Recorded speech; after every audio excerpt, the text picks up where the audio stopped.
Salah seorang influencer yang subscribernya itu jutaan, itu pernah didatangi oleh salah satu ustadz dari kelompok Wahabi Salafi. Ya, dia dibawakan uang 1 karung dan tas Gucci yang terbaru. Dia cerita sama saya dan banyak orang cerita, dan dibenarkan oleh manajernya. Dia dibawakan hingga akhirnya ustadz ini sama influencer yang jutaan ini ditolak uangnya, tas itu juga ditolak, tapi besoknya ustadz ini diundang untuk memberikan hak bicara kepada dia.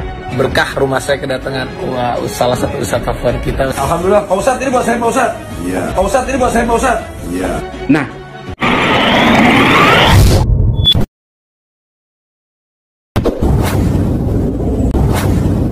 namun kali ini sepertinya lebih terang-terangan mereka, ya, ketika mereka mengklaim bahwasanya ada seorang ustadz yang dari kalangan manhaj salaf, ya, saya bahasakan seperti itu, yang memberikan sekarung uang, masya Allah, ya, subhanallah, kepada salah satu influencer, katakanlah nomor wahid di negeri ini, ya, yang mempunyai jutaan follower, katanya begitu, ya. Tapi wallahu a'lam, apapun itu, bapak-bapak, ibu-ibu, saudara-saudara sekalian, apakah Anda termasuk orang yang percaya dengan hal ini atau malah sebaliknya Anda tidak percaya? Ya, coba kita saksikan berikut. salah seorang influencer yang subscribernya itu jutaan, itu pernah didatangi oleh salah satu ustadz dari kelompok Wahabi Salafi. Ya, dia dibawakan uang 1 karung dan tas Gucci yang terbaru. Dia cerita sama saya dan banyak orang cerita, dan dibenarkan oleh manajernya. Dia dibawakan hingga akhirnya ustadz ini sama influencer yang jutaan ini ditolak uangnya, tas itu juga ditolak, tapi besoknya ustadz ini diundang untuk memberikan hak bicara kepada dia. Berkah rumah saya kedatangan salah satu ustadz favorit kita. Alhamdulillah, Pak Ustadz ini buat saya, Pak Ustadz. Iya. Pak Ustadz ini buat saya, Pak Ustadz. Iya.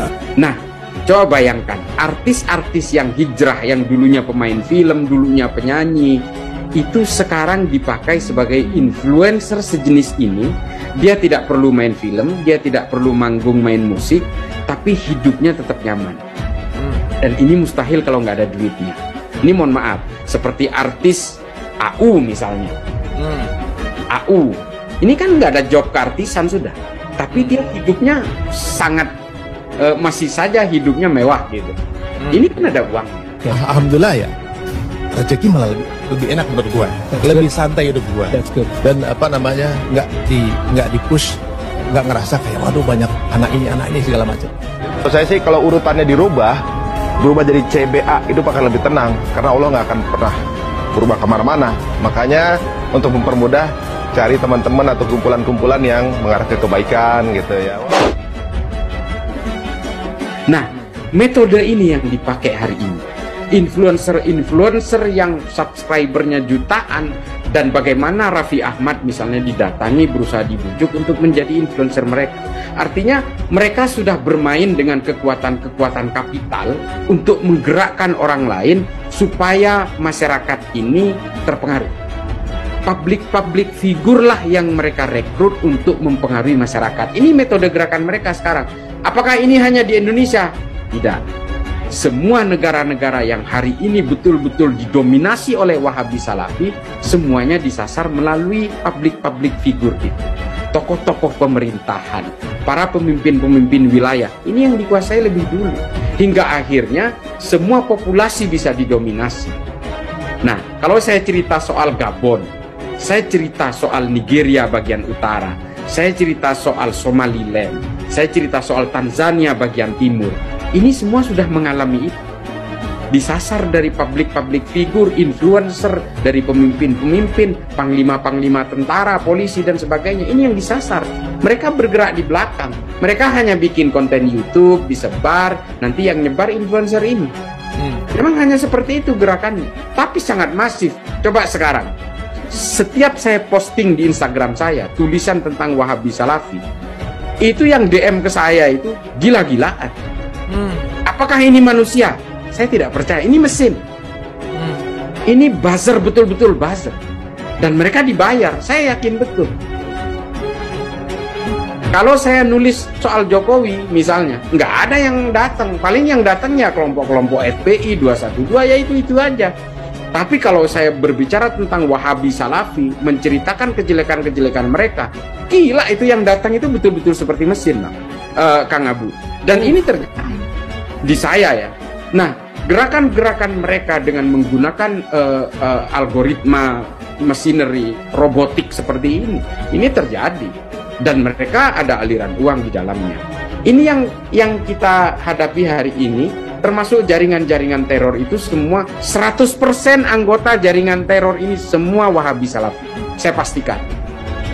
100%, kalau perlu 200%. Semua.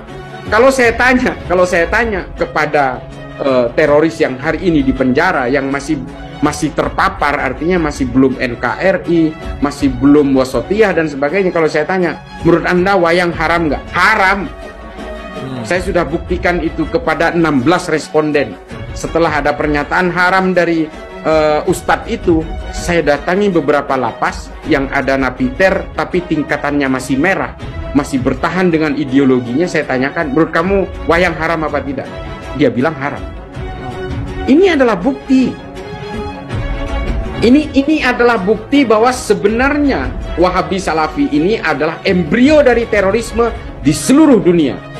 Mengapa bisa begitu? Ya karena mereka mengajarkan eksklusivitas, dia tidak menghendaki adanya perbedaan, mereka mengenal segregasi, dan korbannya selalu perempuan. Korbannya selalu perempuan. Makanya orang yang menjadi ateis di Arab Saudi itu semua perempuan. Yang contoh 3 nama tadi. Rahaf Al-Qunun, Dina Ali Sahnun, dan Rana Ahmad. Ini perempuan semua. Karena ketika agama, terutama Islam ya, ini saya beragama Islam, makanya saya nggak mau bahas agama lain, karena saya memang nggak tahu agama lain, saya tahunya Islam. Nah, ketika agama itu diberlakukan hukum-hukum yang ketat, korbannya pasti perempuan. Pertama, di dalam Islam itu masih mengadopsi ajaran-ajaran yang masih mengadopsi tafsir-tafsirnya dari orang-orang Yahudi dan Arab pra-Islam. Dia patriarkal sekali. Dia betul-betul perempuan itu hanya menjadi ibu rumah tangga yang dibekap di dalam rumah, tapi dia harus rela untuk dipoligami. Ini memang ajaran-ajaran pra-Islam, ajaran-ajaran orang Arab pra-Islam, budaya-budaya mereka memang seperti itu. Nah, ini yang dialirkan. Makanya saya pernah nulis di Instagram saya, tafsir-tafsir yang lebih menindas perempuan itu rata-rata memang warisan-warisan abad pertengahan yang dikendalikan oleh kekuatan-kekuatan politik yang tidak mau perempuan menjadi pemimpin. Ini yang menjadi permasalahan kan itu. Hingga akhirnya tafsir-tafsir itu trajektori ke depan hingga hari ini seolah-olah Islam itu patriarkal. Ketika manusia mati dalam keadaan syahid, nanti 72 bidadari sudah menunggu di surga. Ini kan kesannya perempuan nggak boleh dapat kenikmatan di surga gitu. Pernah nggak kita dihantarkan tentang kenikmatan perempuan di surga? Semuanya soal pemanjaan terhadap laki-laki. Seolah-olah agama ini hanya untuk kalangan laki-laki. Perempuan harus berbungkus matanya aja yang kelihatan dan sebagainya. Ini mohon maaf, saya silahkan hakimi saya menjadi orang liberal. Saya hanya ingin memposisikan bahwa agama ini untuk semua gender kok. Menjadi laki-laki dan perempuan itu bukan kehendak kita, kehendak Tuhan. Lalu kemudian menjadi perempuan dan laki-laki harus menjadi korban oleh agama. Nggak bisa. Tuhan dan konsep spiritualismenya harus hadir dalam kesetaraan. Mau perempuan, mau laki-laki. Karena menjadi laki-laki dan perempuan bukan kehendak kita, itu kehendak Tuhan. Ini sama dengan konsep kelahiran itu tadi. Kalau saya lahir di Meksiko, saya menjadi Katolik. Karena saya lahir di Madura, saya menjadi Islam. Salah siapa kalau saya lahir di Meksiko menjadi Katolik, saya pasti masuk neraka? Saya salah nggak? Ayo, saya tanya. Maka kemudian hidup dengan tafsir-tafsir ini tidak boleh kita menghakimi orang lain pasti salah. Orang lain pasti masuk neraka. Janganlah, jangan serobot hak-hak Tuhan. Nggak baik. Udahlah, kita hidup beragama ini untuk kita, untuk anak-anak kita, istri kita, dan keluarga kita. Sudahlah. Kita tidak boleh gelisah dengan keimanan orang lain, dengan dosa-dosa orang lain. Kita nggak punya kalkulatornya, bos. Oke, boleh tepuk tangan dong buat Cais. Cais, keren. Nah, untuk surat Al-Kafirun tadi saya baca di chat ya. Konsep kafir di dalam Islam itu ada.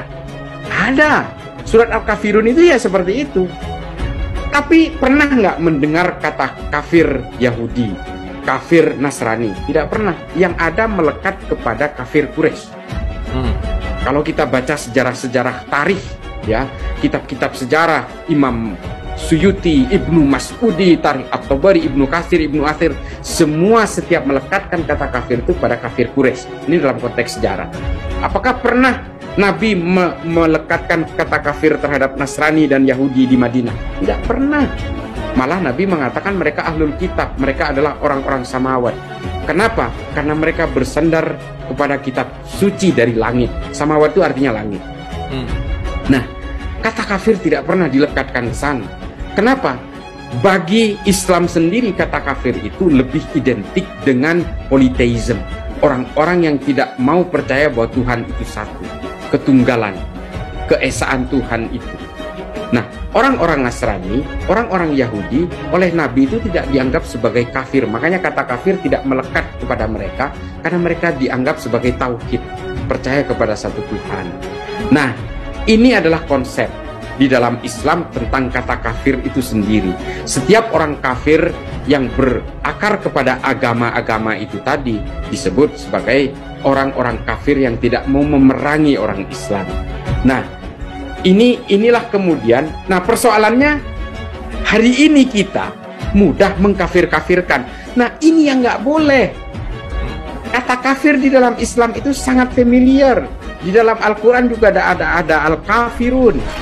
Para artis-artis yang dibicarakan di dalam video tersebut adalah mereka tentunya bukan orang-orang yang terlalu begitu cepat percaya dengan hal-hal yang seperti itu, ataupun narasi-narasi yang berbau kebencian yang seperti itu. Ya, dakwah salaf itu jelas, ya. Karena kebanyakan masyarakat sekarang dari semua kalangan, mereka sudah mulai tahu lewat tuduhan-tuduhan, celah-celahan di luar sana, justru mereka simpati dan juga menjadi iklan gratis, ya, bagi berbagai kalangan. Terbukti hingga saat ini, ya, manhaj salaf, ya, dakwah sunnah, ya, dakwah tauhid dari kalangan yang dituduh dengan salafi wahabi tersebut semakin hari semakin mengepakkan sayapnya. Alhamdulillah terus berkembang, tentunya dengan izin Allah Subhanahu wa Ta'ala, ya. Karena dakwah salaf itu jelas, terbuka, tidak ditutup-tutupin, ya, ilmiah sekali, punya kitab-kitab rujukan yang dipakai hampir di seluruh dunia, sama, ya, bisa dipertanggungjawabkan secara ilmiah. Bagaimana dakwah salaf dituduh sebagai teroris? Sama. Demo saja bagi mereka haram. Membunuh adalah dosa besar. Tidak mencela pemerintah, menghantam sana sini, tidak. Tidak demikian, teman-teman sekalian.